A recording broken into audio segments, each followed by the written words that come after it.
Cuando quieran. Buenas tardes. Bonsoir. Buenas tardes. Good evening. Pues somos los multiculturales, es decir, 6 estudiantes de Derecho Internacional Público procedentes de diferentes países. Y estamos aquí en la hora de lo internacional, donde no te contamos nada nuevo, pero te lo contamos de otra manera. Esta tarde vamos a hablar de la Corte Penal Internacional. Haremos un breve recorrido por los orígenes, competencia y funcionamiento de este órgano jurisdiccional penal convencional. Y para culminar la exposición, tenemos la suerte, en efecto, de contar con el doctor Luis Ernesto Orozco Torres, profesor de Derecho Internacional Público del Departamento de Ciencias Jurídicas de la Universidad Ciudad Juárez de México. El profesor Orozco es autor de múltiples publicaciones sobre la Corte Penal Internacional, el crimen de agresión, terrorismo y piratería internacionales, y es un solvente y reconocido investigador en materia de derechos humanos, derecho internacional penal, sistemas de protección internacional del ser humano, entre otras líneas. El profesor Orozco nos aclarará algunas cuestiones relativas a la dicha Corte Penal Internacional en relación con los actos que han provocado la actual guerra entre Ucrania y Rusia y los hechos que en su seno se están desarrollando. Pues buenas tardes, profesor. Mis compañeros y yo le agradecemos su generosidad al hacer un huequito en su agenda para conectarse esta tarde con nosotros desde México. Estamos seguros de que nosotros y nuestra audiencia estudiantil aprenderemos mucho de sus enseñanzas. Le daré la palabra. Muchas gracias, al contrario, gracias por invitarme. Estoy muy contento de estar con ustedes en este ejercicio docente y bueno, también voy a aprender mucho porque nunca he estado en un ejercicio parecido, ¿no? Sobre esto, y luego menos con un grupo que son multicultural, y luego, pues ya parece broma, ¿no? O chiste, porque son de varios países y encima el mexicano, ¿no? Que era el que faltaba, que soy yo. Que gracias por invitarme. Pues no perdamos un minuto más, comencemos. Sabemos que en derecho internacional se recoge subjetividad internacional a entes distintos de los Estados, es decir, capacidad para ser titular de derechos, para reclamar el cumplimiento de obligaciones y para ser responsables de las violaciones en las que se incurran. Pues bien, la Corte Penal Internacional representa justamente la vertiente pasiva de la subjetividad internacional del ser humano. En este caso, al ser la primera jurisdicción permanente, con capacidad para enjuiciar a individuos por la comisión de crímenes con trascendencia internacional. Su estatuto se adoptó en Roma el 17 de julio de 1998, entró en vigor el 1 de julio de 2002, cuando 60 estados se manifestaron su consentimiento en obligarse por el tratado, y se constituyó un año escaso después, en 2003.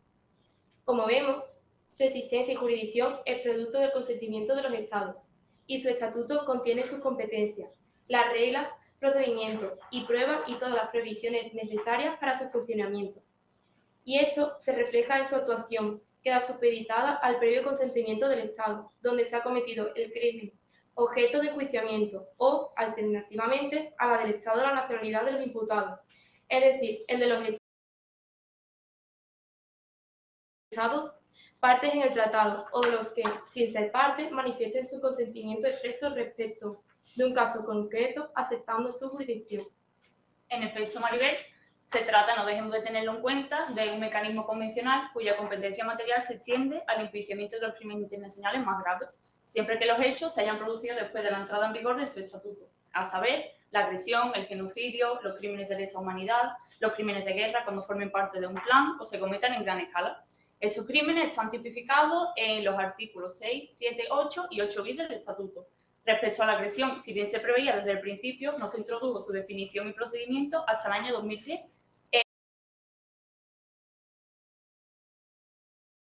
en la conferencia de revisión celebrada en Kampala, que lo definió en el nuevo artículo 8 bis. En consecuencia, y en la línea de lo que antes ha apuntado mi compañera Maribel, debemos tener en cuenta que la competencia de la Corte respecto del crimen de agresión se extenderá a aquellos estados que hayan rectificado las enmiendas correspondientes y que no hayan excluido este crimen mediante declaración unilateral de exclusión. Además, el ejercicio de la jurisdicción de la Corte respecto del crimen de agresión adolece de especialidades procedimentales y presupuestos formales especialmente rigurosos, a lo que después pasaremos a referir. Respecto a cada uno de los crímenes, como ya han mencionado mis compañeras, el articulado, o sea, como ya han mencionado mis compañeras, el articulado en el que se regula, recordemos que el genocidio se caracteriza por un ataque, por encaminar sus actos a atacar o destruir total o parcialmente un grupo social determinado, es decir, grupos étnicos, nacionales, regionales, religiosos, etc. Después, los crímenes de lesa humanidad, de otra parte, se cometen como parte de un ataque generalizado o sistemático contra la población civil y con conocimiento de este dicho ataque. Respecto a los crímenes de guerra, deben serlo como parte de un plan o política o como parte de una comisión a gran escala y se relaciona con las infracciones más graves a lo que vienen siendo las normas del derecho internacional humanitario. Finalmente, el crimen de agresión es cometido por una persona cuando, estando en plena capacidad eficiente de controlar o dirigir efectivamente la acción política o militar de un Estado, planifica, prepara, realiza o inicia un acto de agresión que, por sus características, por su gravedad o por su escala, constituye una violación manifiesta de la Carta de las Naciones Unidas. Remitiendo a continuación a la definición de la Resolución 3314 de la Asamblea General de 1974, que contiene la definición de agresión. Sí, efectivamente, así es, señalando otra vez en la línea de, como ha dicho antes Eliana, en cuanto a la competencia subjetiva, ya lo hemos dicho. Una de las especialidades reside en que la Corte puede enjuiciar a cualquier individuo mayor de 18 años, cualquiera sea su cargo o posición en el sistema jurídico o político de un Estado. En este sentido, es muy importante también subrayar que en la atribución de competencia para enjuiciar de la Corte rige el principio de complementariedad, que en su virtud su jurisdicción será complementaria de la jurisdicción de los Estados, que como ya hemos dicho es decir que solo se activará cuando el Estado o Estados afectados no puedan o no quieran ejercer su jurisdicción nacional para juzgar los mismos hechos o bien si Es debido a este principio de complementariedad que en España, por ejemplo, se dictaron dos leyes orgánicas en el año 2003. Una para modificar el Código Penal español tipificando los delitos anteriores. La Ley Orgánica 15 de 2003 de 25 de noviembre. Y otra reguladora de la cooperación de España con la Corte Penal Internacional. La Ley Orgánica 18 de 2003 de 10 de diciembre. Así es, Maribel, esta complementariedad se traduce en una parte en que los estados deben proceder, como ha hecho España, a modificar sus legislaciones internas, con objeto de adaptarlas a las normas del estatuto, y asimismo se refiere a un especial deber de los estados, parte de cooperar con la Corte, tanto en la fase de instrucción, es decir, durante el desarrollo de las investigaciones, como en la ejecución de las penas, especialmente las privativas de libertad, ya que su cumplimiento se efectúa en los centros penitenciarios de los estados.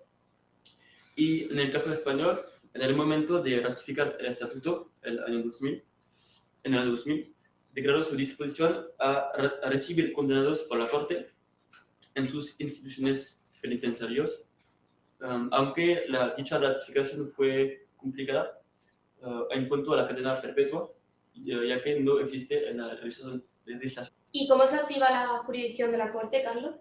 Bueno, pues la jurisdicción de la Corte se activa a través del fiscal, cuya oficina integra alrededor de 400 funcionarios, que además son de más de 80 nacionalidades diferentes, y se encarga de examinar aquellas situaciones que puedan revelar la comisión de un genocidio, crímenes contra la humanidad, crímenes de guerra o de agresión. Y la actual fiscal es Fatou Bensouda, que además es originaria de Gambia. Y hay 3 mecanismos de activación, por tanto, de la jurisdicción de la Corte, a través de su fiscal. En primer lugar, cualquier Estado, que concretamente tiene que ser parte del Estatuto de Roma, puede poner en conocimiento de la fiscal una situación en la que haya indicios de haberse cometido crímenes estatuarios con objeto de que los investiguen. También, por otro lado, la fiscal puede actuar de oficio y proceder motu propio a iniciar estas investigaciones. Eso sí, debe haber una previa autorización de la Sala de Cuestiones Preliminares de la Corte. En este sentido, todo individuo, grupos o estados pueden enviar informaciones a la oficina de la fiscal relativas a los crímenes competencia de la Corte. La oficina procederá, por tanto, a un examen preliminar para determinar si existe una base razonable para abrir una investigación. Y, finalmente, puede formular esta petición también el Consejo de Seguridad, actuando en el marco del capítulo 7º de la Carta de las Naciones Unidas. Precisamente hablando del Consejo de Seguridad, debemos puntualizar una especialidad de los crímenes de agresión.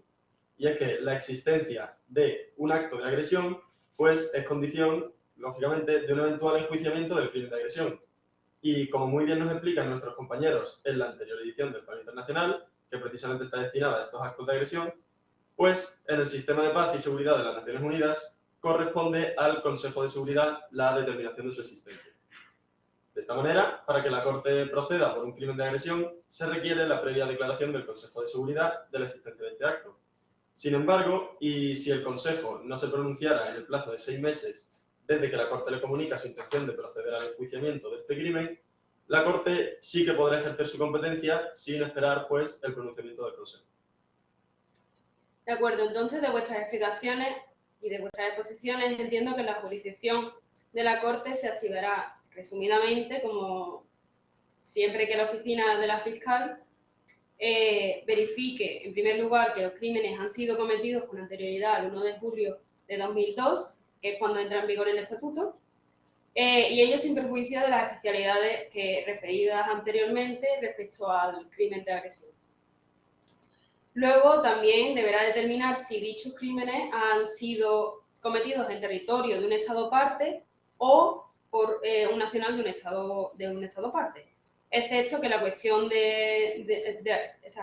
excepto que la cuestión haya sido remitida por el Consejo de Seguridad, como ha dicho el compañero. También se activará cuando la oficina de la fiscal determine que se trate de crímenes de guerra, de lesa humanidad, de genocidio o de agresión, con las especialidades que este último ya hemos dicho que tiene. También debe evaluar la gravedad de los crímenes y verificar igualmente que no hay ningún procedimiento abierto por los mismos crímenes a nivel nacional. Entonces, si se dan todas estas circunstancias, podrá iniciarse la investigación y se podrán iniciar investigaciones tendentes al esclarecimiento de los hechos. Y también se podrá proceder a la identificación de los principales responsables, la reunión de los elementos de prueba de cargo y descargo, y la detención y enjuiciamiento de las personas culpables o responsables de los crímenes. Entonces me pregunto yo ahora, ¿no?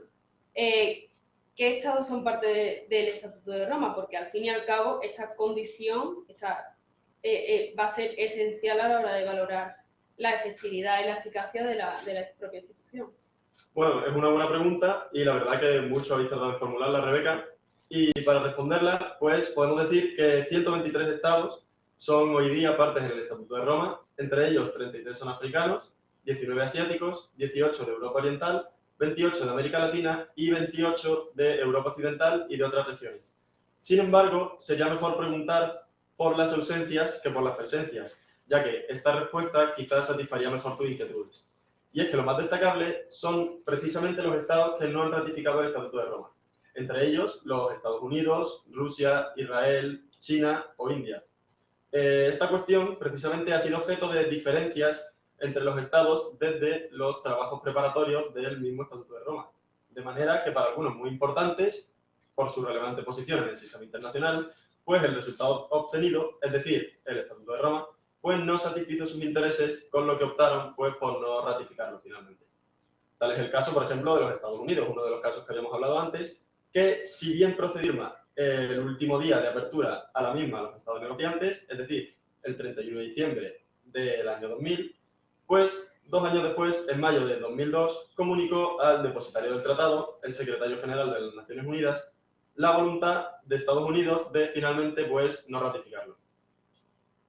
Y como hemos estudiado, con la firma de un tratado no se manifiesta el consentimiento en obligarse por el mismo, sino que el acto que provoca que provoca su efecto pacta sunt servanda en la ratificación. Lo mismo ocurre en la actualidad, en relación a la invasión de la Federación de Rusia del Estado ucraniano. Rusia no es un Estado parte en el Estatuto de Roma, ni tampoco lo es Ucrania. Y no sé si debemos hacer un balance positivo o no de la Corte Penal Internacional. La verdad que veo la importancia de las ausencias, que no son absolutamente para nada triviales ni desdeñables. Entonces, con todo esto que hemos aclarado y comentado con mis compañeros, vamos a repasar los resultados hasta el momento y después intentamos analizar un poco prospectivamente la situación actual que tiene Ucrania. Entonces, ahora, ya que contamos con su presencia, profesor, me dirijo a usted. Y en relación con los resultados que ha obtenido la Corte hasta el momento, ¿podría usted hacernos un balance al respecto? ¿Está cumpliendo sus expectativas? Hola, de nuevo. Bueno, después de escucharlos, en primer lugar estoy encantado con sus acentos, ¿no? Escucharlos es fabuloso. Pero además, creo que los expertos son ustedes, ¿eh? Así que, no sé, ya tengo un poco de miedo de contestar algo porque creo que me van a corregir ustedes. Son expertísimos en este tema. Por supuesto que se lo deberán a sus profesoras, ¿no? A Reyes Jiménez, por supuesto, desde luego, y a la profesora Gloria Fernández Arribas. Es una pregunta, es una bomba, de pregunta, lo que me acaban de lanzar, pero bomba, en serio, se han ensañado conmigo. Ha cumplido las expectativas la Corte. Híjole, es una pregunta fácil, ¿no? Corta, fácil, pero definitivamente tiene una respuesta compleja, tiene una respuesta diferenciada, tiene una respuesta sobre todo relativa e incompleta, necesariamente incompleta, la respuesta a esa pregunta. ¿Por qué? Porque habrá que verlo desde varios ángulos, ¿no? Hay que verlo desde varios ángulos, la cuestión de si ha cumplido las expectativas con su actuar la Corte Penal Internacional. Dependerá de a quién le preguntemos, ¿no? De dónde formulamos la pregunta o hacia quién formulamos la pregunta. Por ejemplo, yo veo dos posibles universos de víctimas, ¿no? El primer universo sería el universo de víctimas que finalmente, de alguna u otra manera, seguramente muy azarosa, han logrado acceder al sistema de la Corte Penal Internacional y las innovaciones que ella supone. Entonces, pero hay otro universo de víctimas que son las que no han podido acceder a este sistema de justicia penal internacional. Entonces, tenemos estos dos universos, pues, de víctimas, ¿no? Y yo les haría esta pregunta, y yo estoy seguro que vamos a recabar unas respuestas muy diferentes, y dependiendo del universo de víctimas a los que les vamos a preguntar esto, ¿no? Han cumplido hasta el día de hoy la Corte Penal Internacional con sus expectativas, con las expectativas que se tenían, que además han sido enormes, ¿no? ¿Cuáles son? Me voy a referir al primer universo de víctimas. El primer universo de víctimas es el de los que sí tuvieron o han tenido, mejor dicho, oportunidad de acceder a este tipo de justicia internacional, penal concretamente. Y yo a este universo de víctimas, yo les preguntaría, ¿cómo ha contribuido, ¿no? cómo ha contribuido este proceso de ajusticiamiento internacional penal, cómo ha contribuido a sus procesos de reconciliación nacional, cómo ha contribuido a sus procesos de pacificación nacional, a sus propios procesos de victimización, si no fueron objetos de un proceso de revictimización. Todas estas preguntas, y por supuesto, serían muchas las respuestas que nosotros obtendríamos, ¿no?, de este universo, y sería muy interesante obtenerlo, para saber realmente cuáles son, qué es lo que ha hecho la Corte, ¿no? La Corte, bueno, la Corte hay que recordarlo, por supuesto, ustedes lo expusieron perfectamente, pero hay que recordarlo que en cada uno de nuestros países, bueno, en cualquier sistema penal nacional, la Corte lo que supone es, o el Estatuto de Roma, lo que supone es una ley orgánica que crea un tribunal, un código penal pequeñito, con 5 o 6 artículos, ¿no?, crímenes, pero es un código penal, y una ley de enjuiciamiento criminal. Entonces, todo esto engloba el Estatuto de Roma. Entonces, habría que preguntar, bueno, ¿y este sistema penal internacional, estas personas, ha servido realmente para estos procesos, para sus propios procesos de pacificación y de reconciliación? Y bueno, sería muy variada la respuesta. Pero ¿qué hay el otro universo de víctimas? Las víctimas de estos crímenes que están tipificados en el Estatuto de Roma, pero que no han podido acceder por alguna u otra cosa, porque sus estados, sus gobiernos no han ratificado o han firmado y no han ratificado, incluso han firmado o han retirado la firma, como el caso emblemático de Estados Unidos, y otros que aún cuando son estados partes, bueno, pues por algunas cuestiones no se ha podido tener acceso a la evidencia, o por cuestiones procesales, o por cuestiones de lo que ustedes quieran, no se ha tenido este acceso a esta justicia. Entonces, yo estoy seguro que la respuesta de ese universo, bueno, estoy casi seguro que la respuesta de ese universo, pues sería que la Corte Penal no ha cumplido las expectativas, definitivamente, ¿no?, de este universo de víctimas que no han accedido a ellas. Si hacemos un cambio de tercio, ¿no?, por hablarlo en términos taurinos, si hacemos un cambio de tercio y decimos, bueno, y ahora, ¿por qué no lo planteamos a nivel de los estados, ¿no? También habría que ver dónde formulamos, quién formula la pregunta y dónde la formulamos, hacia quién. Es decir, yo ahora mismo me encuentro en la Ciudad de México, aunque no vivo aquí, vivo en Ciudad Juárez, pero estoy aquí en la Ciudad de México. Y bueno, si planteamos esa pregunta aquí en México, en el país de origen, yo creo que sería una respuesta, no sé, incluso un poco sosa, ¿no? De, sí, ha cumplido, ¿por qué no? Tal vez puede decirse que sí, ¿no? Sería más o menos la respuesta que daría alguno que estuviera más o menos enterado de qué estamos hablando, porque lo que es el ciudadano común acá en América Latina, y tal vez alguno de ustedes lo sepa, pues el ciudadano común de a pie no suele enterarse de estos asuntos, ¿no?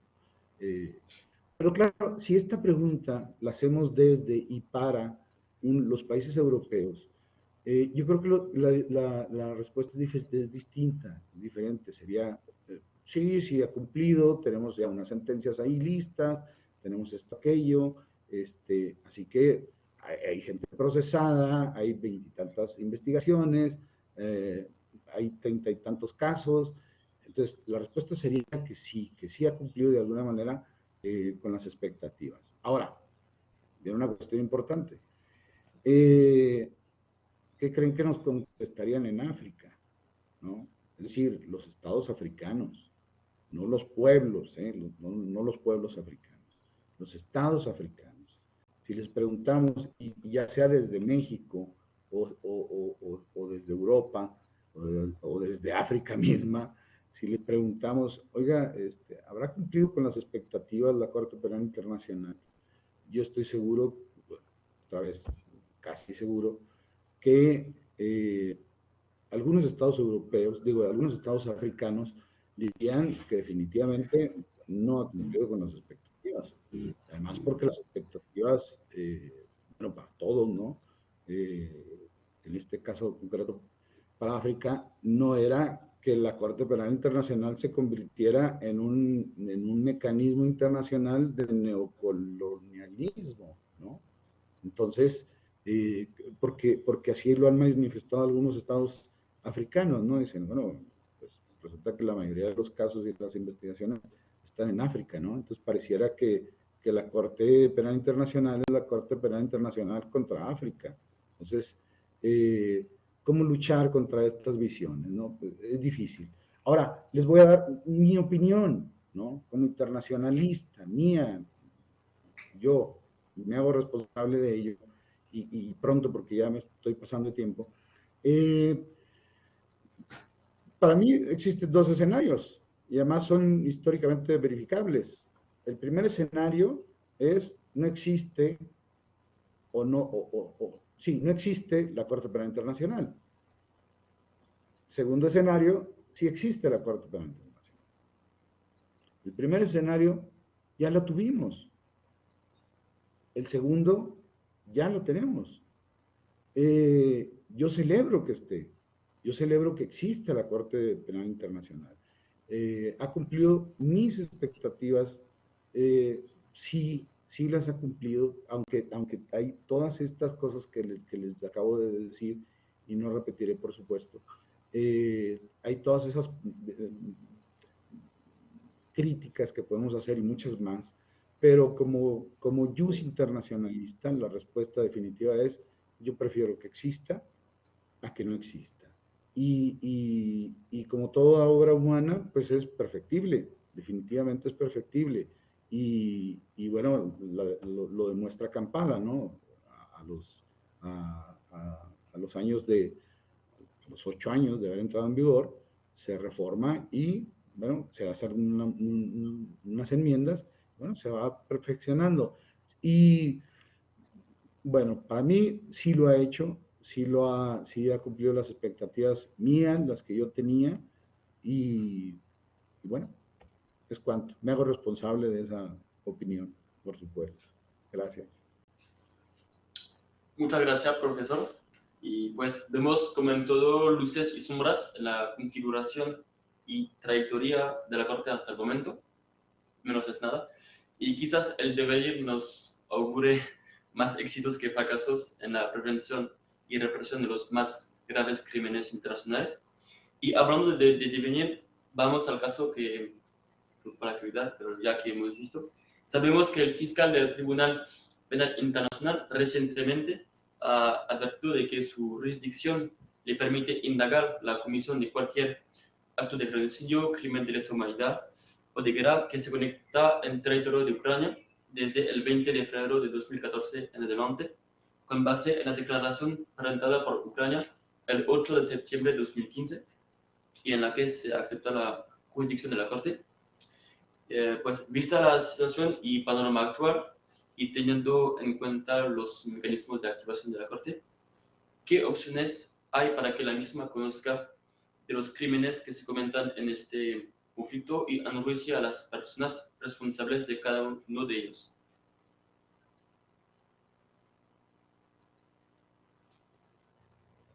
Sí, gracias nuevamente por el uso de la palabra. Efectivamente, bueno, ya lo dijeron ustedes, ¿no?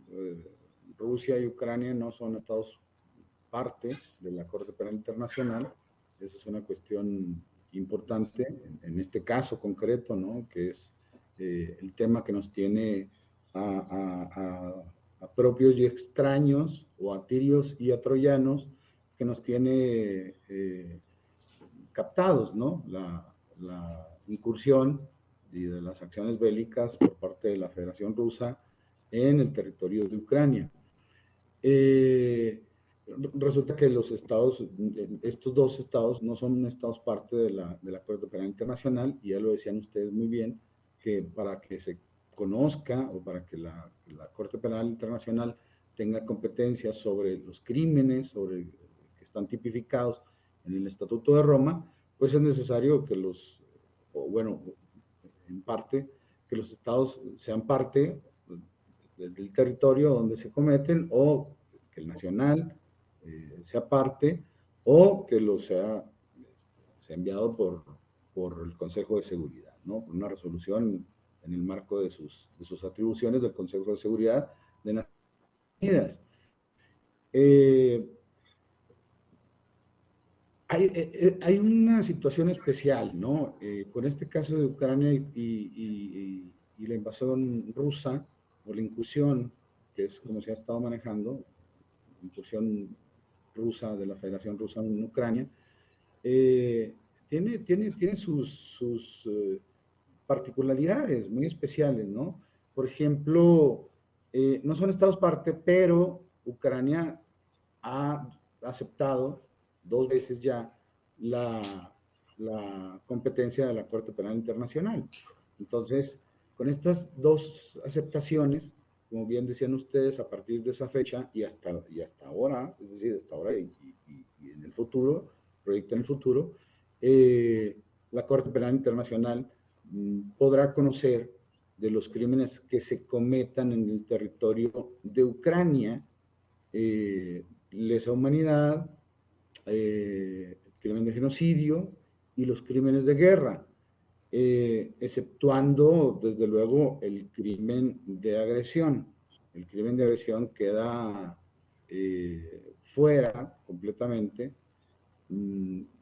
yo creo que por todos lados, ¿no? O sea, es perfectamente extraíble de la competencia, en este caso de la Corte, porque, bueno, no son estados parte, y además para que pudiera conocer del caso del crimen de agresión se necesitaría la intervención del Consejo de Seguridad, y bueno, como sabemos, pues, el Consejo de Seguridad tiene 5 miembros permanentes, y entre ellos está Rusia, que no solo son permanentes, sino que también tienen otro privilegio, la permanencia permanente y el veto. Así que pues es fácilmente imaginable que Rusia nunca permitiría que el Consejo de Seguridad llegara al grado de enviar un asunto, o este asunto, a la Corte Penal Internacional por el crimen de agresión, ¿no? Es básicamente impensable. Y no solamente por el de agresión, ¿no? Sino por cualquiera de los otros crímenes. Por vía del Consejo de Seguridad lo tenemos bloqueado en ese sentido. Se ha hecho una intentona muy válida, que usando la experiencia de 1950 de la Unión Pro Paz, creo que era la resolución 377, si mal no recuerdo, de Unión Pro Paz, en donde, bueno, debemos de recordar que la Carta de Naciones Unidas dice que el Consejo de Seguridad tiene la responsabilidad primordial, pero no tiene la responsabilidad exclusiva del mantenimiento de la seguridad y de la paz internacionales. Es decir, es una responsabilidad primordial, pero no exclusiva. Entonces, ahí eso dejó un hueco, ¿no?, para la interpretación en los años 50, y se llevaron un asunto que estaba también bloqueado en el Consejo de Seguridad, y se lo llevan a la Asamblea, y en la Asamblea pues se toman la resolución Pro Paz y otras medidas, ¿no? Eso inaugura las sesiones extraordinarias de emergencia, que hasta la fecha van 11, hasta la fecha iban 10, hasta hace unos meses, ¿no? Hace unas semanas más bien. iban 10, el caso de Corea fue el que empezó, y la 10ª era la cuestión de Palestina e Israel, ¿no? La número 11, pues es esta, la de Ucrania. Algunos esperaban bueno, se pudiera por ahí resolver, que el Consejo de Seguridad pudiera tomar medidas, como por ejemplo esto, ¿no? Mandar a la jurisdicción de la Corte Penal Internacional, la Federación Rusa, pero la verdad es que eso implicaría un rompimiento fundamental. No se dio, ¿no? En realidad no se dio, muchos esperaban que sí. La verdad yo estaba convencido que no iba a pasar eso, que iba a la asamblea a manifestarse, iban a hacer incluso algunos hasta catarsis, pero que no iba a pasar de ahí, porque hay un pacto desde 1945 y refrendado hasta nuestros días, que es el pacto del veto, ¿no? Y de la permanencia en el Consejo de Seguridad. Entonces, ese pacto político es fundamental para el mantenimiento de las Naciones Unidas, y nadie lo querría romper, ¿eh? Ninguno de los los más interesados en que no se rompa ese pacto son precisamente los que gozan del derecho de veto, sin duda, ¿no? O sea, ahora pareciera que se estaban beneficiando la Federación Rusa de su derecho de veto para salirse con la suya. Pero la verdad es que otros muchos, estos 5 permanentes, también se han salido con la suya en función del ejercicio de su veto en asuntos que tenían que ver con ellos mismos, ¿no? Donde eran juez y parte. Entonces, les puedo citar 10.000 ejemplos, pero el más sonado, ¿no? La guerra contra Irak y Afganistán por parte de Estados Unidos. Y que bueno, pues también fue un quebrantamiento del orden internacional, pero pues también no se pudo hacer nada, ¿no? No hubo ninguna sanción para Estados Unidos en aquel momento, ni mucho menos. Ahora, con los otros crímenes sí que hay una oportunidad, por estas otras 2 vías que nos quedan, ¿no? Que es el actuar de motu propio o de oficio del fiscal de la Corte Penal Internacional, y la remisión por parte de alguno de los estados parte. En este caso no ha sido 1, ni 2, ni 3, ni 4, ni 5, ni 6, como en el caso de Venezuela, sino que han sido más de 40 y tantos, o sea, más de 40 estados los que han remitido la situación al fiscal de la Corte Penal Internacional. Entonces, jurídicamente, o sea, la respuesta concreta a la pregunta, jurídicamente es a partir de la fecha que ustedes precisaron muy bien, la Corte Penal Internacional podrá tener o tiene competencia para conocer casos sobre crímenes de estos tipificados en el Estatuto de Roma. Pero hay una cuestión. Por ejemplo, se esperaba que Ucrania, o algunos esperábamos, ¿no? Que Ucrania, que además firmó el tratado, el Estatuto de Roma, bueno, pues que se aprovechara, ¿no? En esta ocasión, y que lo ratificara. Lo que pasa es que cuando Ucrania acepta la competencia de la Corte Penal Internacional, pues la Corte no solo puede juzgar a los rusos, ¿no? Sino que puede juzgar a todos aquellos que cometan crímenes de estos tipificados en el territorio de Ucrania en este lapso, ¿no? Temporal, de 2013 a la fecha que sea, que ojalá sea muy pronto este lapso, ¿no? O sea, que alargue más. Pero pues, no sé, ¿no? A mí me despierta cierta suspicacia el hecho de, bueno, y por qué no ha ratificado Ucrania el estatuto, ¿no? Bueno, a lo mejor, pues, tiene miedo de que también sus ciudadanos se vean, o sus fuerzas militares se vean inmiscuidas en un asunto ante la Corte Penal Internacional, ¿no? Entonces, pero jurídicamente, materialmente tenemos muchos problemas, ¿no? Tendríamos muchos problemas para que cooperaran los estados, para que cooperara la Federación Rusa, pero jurídicamente está la base dada a partir de estas dos aceptaciones por parte de Ucrania. Espero haber contestado la pregunta. Gracias. Ha quedado todo muy claro. Muchísimas gracias, profesor Orozco, por sus explicaciones. Gracias a ella, pues nos hacemos ahora una mejor idea del estado de la Corte actualmente y de los posibles mecanismos de protección que nos ofrece. Muchas gracias. Gracias a ustedes. Bueno, pues ya solo nos queda despedirnos de usted y de nuestra audiencia estudiantil, en la que nos vemos en la próxima edición de La Hora de lo Internacional, donde no te contamos nada nuevo, pero te lo contamos de manera diferente. Y también aprovechamos para algo no menos importante, que es lanzar nuestro apoyo a solidaridad y esperanza de tiempos mejores y justicia al pueblo ucraniano. Nos vemos en la próxima.